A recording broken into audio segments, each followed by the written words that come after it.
శ్రీ సాయినాథాయ నమః. శ్రీ సాయి సచ్చరిత్రము 30వ అధ్యాయము. షిరిడీకి లాగబడిన భక్తులు. వణి నివాసి కాకాజీ వైద్య, బొంబాయి నివాసి పంజాబీ రామ్లాల్. ఈ అధ్యాయములో బాబా షిరిడీకి ఇచ్చిన ఇద్దరు భక్తుల వృత్తాంతము చెప్పుకుందాము. దయామయుడు భక్తవత్సలుడునకు శ్రీ సాయికి నమస్కారము. వారు దర్శనమాత్రముననే భవసాగరమును తరింపజేసి మన ఆపదలను బాపెదరు. వారు నిర్గుణ స్వరూపులైనను భక్తులు కోరుటచే సుగుణస్వరూపము వహించిరి. భక్తుల ఆత్మ సాక్షాత్కారము కలిగించుటే మహాత్ముల కర్తవ్యము. అది యోగీశ్వరుడైన సాయినాథునకు ముఖ్యతమమైనది, తప్పనిసరి అయినది. వారి పాదములను ఆశ్రయించిన వారి పాపములెల్లా నశించును. అట్టివారి ప్రగతి నిశ్చయము. వారి పాదములు స్మరించుచు పుణ్యక్షేత్రముల నుంచి బ్రాహ్మణులు వచ్చి వారి సన్నిధిలోని వేదశాస్త్రములను పారాయణము చేసి గాయత్రీ మంత్రమును జపించెదరు. దుర్బలులము పుణ్యహీనులమగుటచే భక్తి అనగానేమో మనకు తెలియదు. మనకింత మాత్రము తెలియను. ఇతరులు మనల్ని విడిచిపెట్టినప్పటికీ బాబా మాత్రము మనల్ని విడువరు. వారి కృపకు పాత్రులైన వారు కావలసినంత శక్తి, జ్ఞానము, నిత్యానిత్య వివేకములను పొందెదరు. భక్తుల కోరికలను పూర్తిగా గ్రహించి సాయి వాణిని నెరవేర్చును. అందుచేత ఎవరికి కావలసినవి వారు పొంది కృతజ్ఞతతో నుండెదరు. కానీ మేము వారికి సాష్టాంగ నమస్కారము చేసి వేడుకొనెదము. మా తప్పులన్నీయును క్షమించి సాయి మా ఆరాటములన్నీయును బాపుగాక. కష్టముల పాలై సాయుధముగా ప్రార్థించు వారి మనస్సు శాంతించి బాబా కటాక్షముచే వారు సంతుష్టి నొందెదరు. దయాసముద్రుడునగు సాయి కటాక్షించుటచే హేమాడ్ పంతు ఈ గ్రంథమును వ్రాయగలిగిననియు చెప్పుకోనెను. లేకున్నచో తనకు గల యోగ్యత ఎంత, ఎవరింత కఠినమైన పనికి పూనుకొనగలరనెను. శ్రీ సాయి ఈ భారమంతయును వహించుటచే హేమాడ్ పంతుకు కష్టముగాని శ్రమగాని కానరాకుండెను. తన వాక్కును కలమును కూడా ప్రేరేపించుటకు శక్తివంతమగు జ్ఞానమనే వెలుతురుండగా అతడు సంశయము గాని ఆరాటము గాని పొందనేలా. అతడు వ్రాసిన ఈ పుస్తక రూపమున శ్రీ సాయి అతని సేవను గైకొనెను. ఇది అతని గత జన్మల పుణ్య పరంపరచే ప్రాప్తించెను. కావున అతడు అదృష్టవంతుడనియు పుణ్యాత్ముడనియు అనుకొనెను. ఈ క్రింది కథ సాధారణ కథ కాదు, స్వచ్ఛమైన అమృతము. దీనినెవరు త్రాగెదరో వారు సాయి మహిమను సర్వాంతర్యామిత్వమును తెలుసుకుందురు. వాదించువారు విమర్శించువారు ఈ కథలను చదవవలసిన అవసరం లేదు. దీనికి కావలసినది అంతులేని ప్రేమ, భక్తి, వివాదము కాదు. జ్ఞానులు భక్తి విశ్వాసములు కలవారు లేదా యోగులు సేవకుల మనుకొనువారు ఈ కథలను ఇష్టపడి మెచ్చుకొనెదరు. తదితరులు కాకమ్మ కథలు అనుకొందురు. అదృష్టవంతులు అయిన సాయి భక్తులు సాయి లీలలను కల్పతరువుగా భావించెదరు. ఈ సాయి లీలామృతమును త్రాగినచో అజ్ఞానులకు జన్మరాహిత్యము కలుగును, గృహస్థులకు సంతృప్తి కలుగును, ముముక్షువులకిది సాధనగా ఉపకరించును. ఇక ఈ అధ్యాయములోని కథలను ప్రారంభించదము. కాకాజీ వైద్య. నాసిక్ జిల్లా వణిలోని కాకాజీ వైద్య అనువాడుండెను. అతడచట సప్తశృంగి దేవతకు పూజారి. అతడు అనేక కష్టముల పాలై మనశ్శాంతిని పోగొట్టుకుని చంచల మనస్కుడయ్యెను. అట్టి పరిస్థితుల్లో ఒకనాటి సాయంకాలము దేవతాలయమునకు పోయి తనకు ఆందోళన నుంచి కాపాడమనియు హృదయపూర్వకముగా వేడుకొనెను. అతని భక్తికి దేవత సంతసించి ఆనాటి రాత్రి అతనికి స్వప్నమున కనిపించి బాబా వద్దకు పొమ్ము, నీ మనసు శాంతి వహించునెనను. ఈ బాబా ఎవరో దేవిని అడిగి తెలుసుకొనుటకు కాకాజీ ఉత్సహించెను. కానీ ఇంతలోనే అతనికి మెలకువ కలిగెను. ఈ బాబా ఎవరై ఉండవచ్చుననియు అతడు యోచించెను. కొంతసేపు ఆలోచించిన పిమ్మట ఈ బాబా త్రయంబకేశ్వరుడు, శివుడు కావచ్చుననియు అతడు పుణ్యస్థలమగు త్రయంబకం అంటే నాసిక్ జిల్లా వెళ్ళెను. అచ్చట 10 రోజులుండెను. అక్కడున్నంతకాలము వేకువజామున స్నానము చేసి రుద్రమును జపించుచు అభిషేకమును తదితర పూజలను గావించెను. అయినప్పటికీ మునుపటి వలనే అశాంత మనస్కుడిగా నుండెను. పిమ్మట స్వగ్రామమునకు తిరిగి వచ్చి దేవతను తిరిగి వేడుకొనెను. ఆ రాత్రి ఆమె స్వప్నములోని కనిపించి ఇట్లనెను, అనవసరముగా త్రయంబకేశ్వరం ఎందుకు వెళ్ళినావు బాబా అనగా షిరిడీ సాయి బాబా అని నా అభిప్రాయము. షిరిడీకి పోవుటెట్లు, ఎప్పుడు పోవలయును, బాబాను చూచుటెట్లు అని కాకాజీ మనోవ్యాకులత పొందుచుండెను. ఎవరైతే యోగీశ్వరుని చూడవలనని అనుకున్నచో ఆ యోగియే కాక దైవము కూడా అతని కోరికను నెరవేర్చుటకు సహాయపడును. యథార్థముగా యోగియును భగవంతుడును ఒకరే, వారిలోని ఏమియును భేదము లేదు. ఎవరైనా తానైపోయి యోగిని దర్శించుటనన్నది ఉత్తబూటకము. యోగి సంకల్పించనిదే వారిని చూడగలుగు వారెవ్వరు. అతని ఆజ్ఞలేక చెట్టు ఆకు కూడా కదలదు.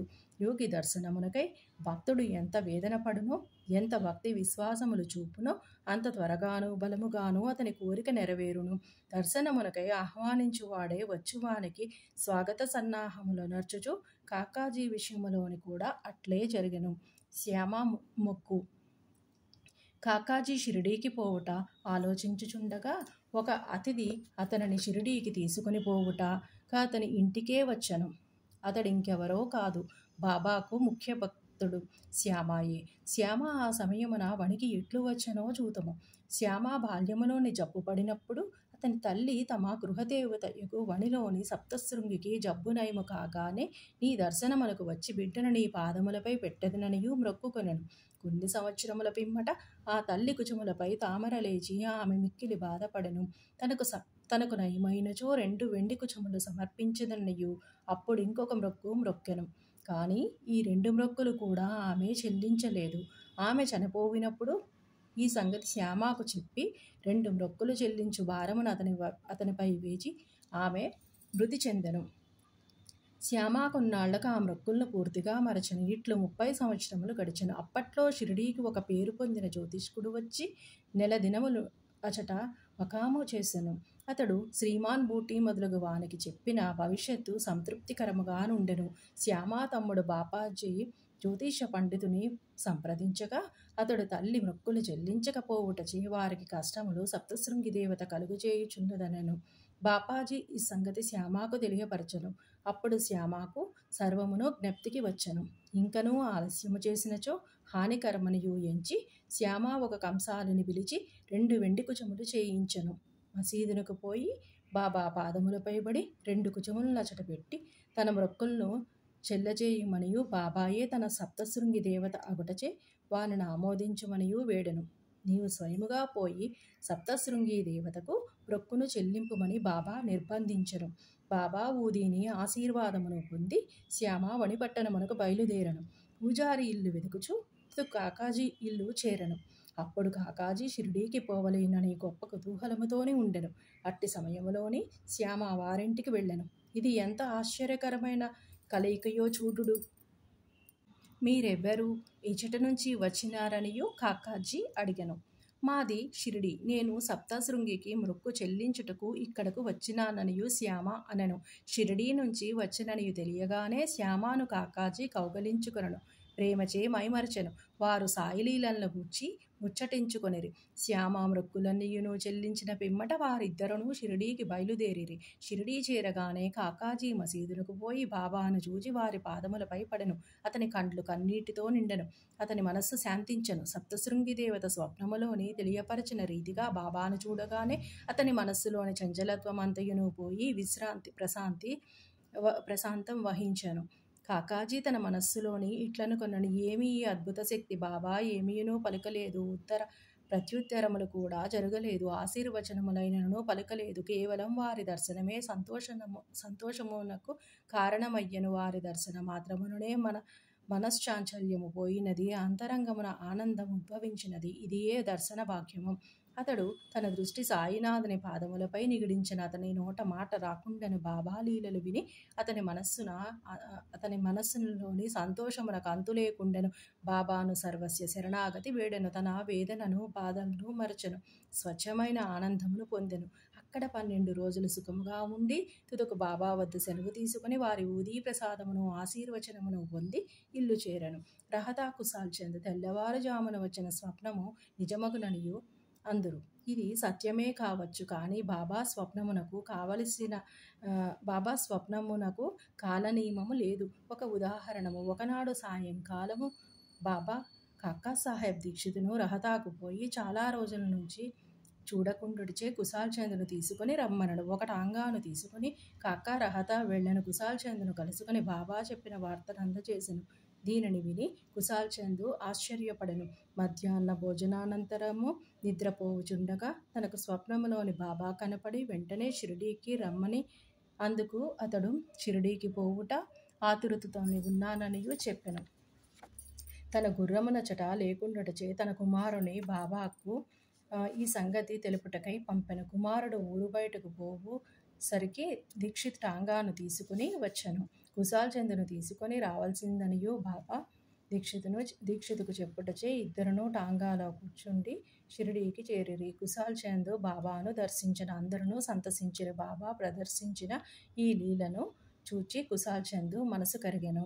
పంజాబీ రామ్లాల్ బొంబాయి. ఒకనాడు బొంబాయిలోని ఉండు పంజాబీ బ్రాహ్మణుడు రామ్లాల్ అనువాడు ఒక స్వప్నమును గాంచెను. ఆ స్వప్నములోని బాబా కనపడి షిరిడీకి రమ్మనను. బాబా వానికి మహంతువలే కనిపించెను. కానీ అతనికి వారెచటగలరో తెలియకుండెను. పోయి వారిని చూడవలెనని మనస్సున నిశ్చయించుకొనెను. కానీ చిరునామా తెలియకుండుటచే చేయుటకేమీనూ తోచకుండెను. ఎవరినైనా మనము పిలిచినచోని వచ్చువారి కొరకు కావలసినవన్నీయును మనము సమకూర్చెదము. ఈ విషయములో కూడా అట్లనే జరిగెను. అతడు ఆనాడు సాయంకాలం వీధిలో పోవుచుండగా ఒక దుకాణములోని బాబా ఫోటోను చూచెను. స్వప్నములో చూచిన మహంతు ముఖ లక్షణములు ఈ పటములోని ఉన్న వానితో సరిపోయెను. కనుకొనగా ఈ పటము సాయిబాబాదనియు తెలిసెను. అతడు షిరిడీకి పోయి అచ్చటనే తన అంత్యకాలము వరకు ఉండెను. ఈ విధముగా బాబా తన భక్తులను దర్శనమిచ్చుటకై షిరిడీకి తీసుకుని వచ్చుచుండెను. వారి ఇహపరములు కోరికలు నెరవేర్చుచుండెను. శ్రీ సాయినాథాయ నమః. 30వ అధ్యాయము సంపూర్ణము. 4వ రోజు పారాయణము సమాప్తము. సద్గురు శ్రీ సాయినాథార్పణమస్తు. శుభం భవతు.